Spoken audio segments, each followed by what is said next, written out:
వరుస డిజాస్టర్ల తర్వాత మాస్ రాజా రవితేజ మరోసారి తన లక్‌ను పరీక్షించుకునేందుకు భర్త మహాశయులకు విజ్ఞప్తి అంటూ మన ముందుకు రాబోతున్నాడు. ఈ మూవీ యొక్క విడుదల తేదీ దగ్గర పడుతున్న సందర్భంగా మూవీ ప్రమోషన్స్‌లో భాగంగా ఈ మూవీ యొక్క ట్రైలర్‌ను రిలీజ్ చేశారు movie makers.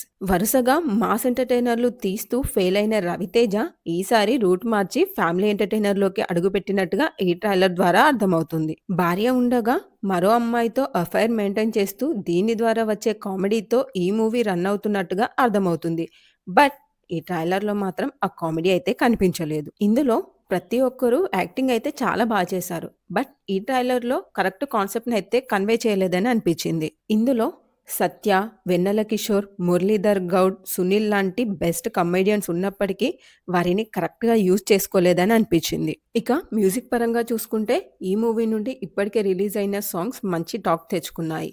Tirumala Kishore direct చేసిన ఈ మూవీకి భీమ్ సెస్రేలియో సంగీతాన్ని అందించాడు. ఇక ఈ మూవీ సంక్రాంతి పండుగ కానుకగా జనవరి 13న మన ముందుకు రానుంది. ఇక ఈ మూవీతోనైనా రవితేజ హిట్‌ని తన ఖాతాలో వేసుకుంటాడో లేదో చూడాలి.